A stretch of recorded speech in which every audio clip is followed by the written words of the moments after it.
प्रभातखबर.com, विश्वास वही, रफ्तार नहीं। नमस्कार दोस्तों, मेरा नाम है राजेश और आप देख रहे हैं प्रभात खबर।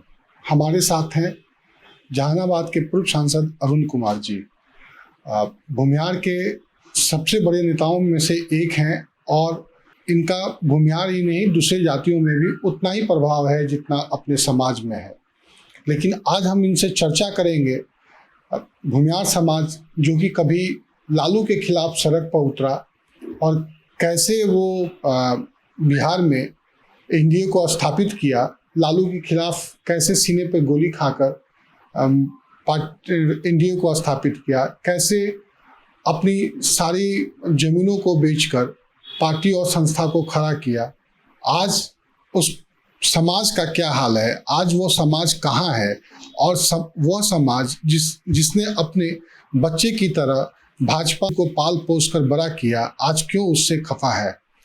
अरुण जी, आपका तो पहले प्रभात खबर में स्वागत है और पहला सवाल यही होगा कि बिहार में जब लालू प्रसाद यादव थे तो भूमिहार समाज उनसे काफी नाराज हुआ करता था। लालू प्रसाद यादव से अगर सीधी लड़ाई किसी ने बिहार में ली तो वो भूमिहार समाज था और इस लड़ाई के लिए आपने भाजपा और जदयू जो भी है इसको काफी समर्थन मिला भूमिहार समाज का।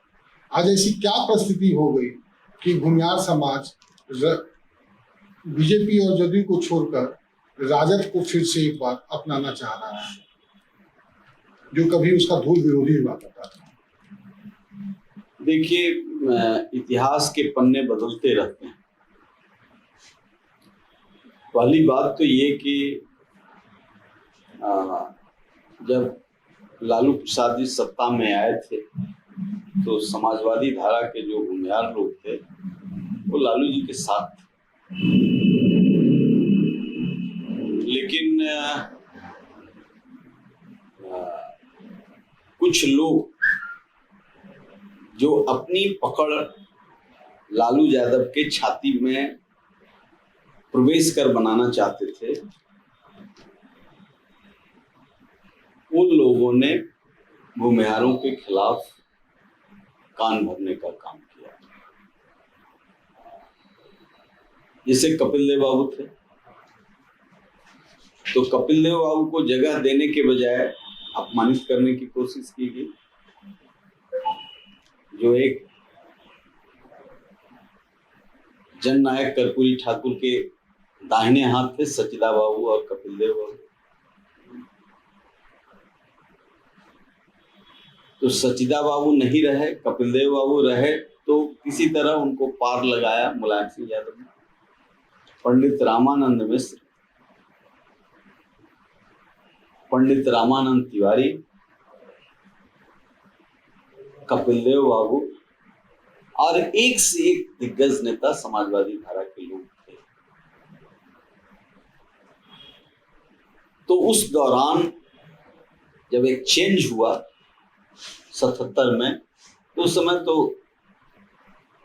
भूमिहार, राजपूत, ब्राह्मण सब लोग थे। कांग्रेस को छोड़ करके यहाँ खड़े हुए, भाजपा में भी थे, सब लोगों ने मिलकर के बनाया। परिवर्तन की इस धार में सब लोग थे और कैलाशपति मिश्र जैसे दिग्गज नेता थे भाजपा के, जिन्होंने घर घर जाके भूमिहारों को खड़ा किया। लालू जी के कान में भरा गया। लालू जी पेट के गड़बड़ आदमी नहीं थे, लालू जी मुंह के गड़बड़ आदमी। तो उनसे बुलवाया गया और बुलवाया गया तो भूमिहारों के खिलाफ अभियान चला। तो अभियान चलता है सत्ता का, तो जमीन तक बातें चली जाती हैं। तो भूमिहारों ने मन बना लिया कि लालू यादव से लड़ना, एक नया धुरी बना। भाजपा भी इन कोर्स ऑफ टाइम हिस्सा बन गया। तो भूमिहारों को लगा कि ये जमायत जो है हमको आसमान पर नहीं बैठा देगा, लेकिन मान सम्मान का ख्याल रखेगा। लोग देखते रहता है, जो निष्पक्ष निर्लिप्त भाव से समाज को देखता है वो देखते रहता है, वह देखता है। और इसी क्रम में लोगों ने मन बना लिया कि यदि भूपेंद्र यादव भाजपा के बड़े नेता हैं और वो राजस्थान से और हरियाणा से आकर के भूमिहारों को अपमानित इतना कर रहे हैं, वही दिगंबर हैं हमारे, तो हम घर ही के यादव को कह नहीं नेता मान। ये हुआ है। ये तो बुजहा को मैं नहीं कोई अल्टीमेट नहीं मान रहा हूं, इसके पहले हो गया है। पूरे दक्षिण बिहार में सारा सीट खाली हो गया और तेजस्वी मुख्यमंत्री बन गए रहते। थोड़ा उनके एडवाइजर और कैलकुलेटर अच्छे होते थे। पुरानी पॉलिटिक्स नहीं चलेगी। सच्चिदानंद राय का टिकट काटने का क्या मतलब? कौन क्रांतिकारी थे ये?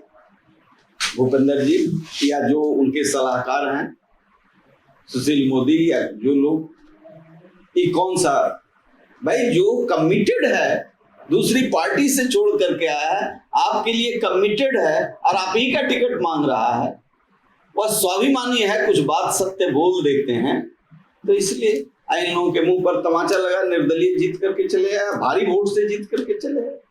लेकिन गांव का विचार मरा नहीं है, उसका स्वाभिमान मरा नहीं है और उसका जवाब दिया, जनरल इलेक्शन में दिया। उसके बाद भी ये अपना प्रताप दिखला रहे हैं।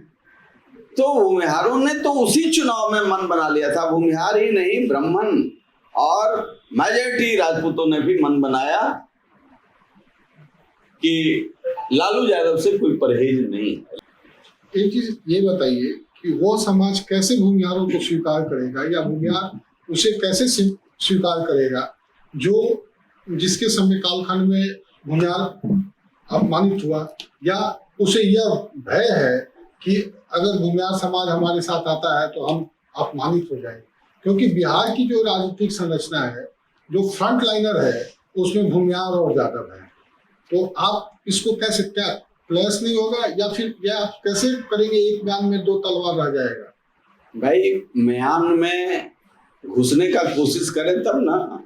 वो म्यान में तो जा नहीं रहा है। म्यान में जिसको रहना है रहे, म्यान के बाहर हमें स्वाभिमान से जीने दो, इतना ही मांग और कोई मांग नहीं है। यही मांग एनडीए से था। आज यादवों से कोई लड़ाई नहीं है।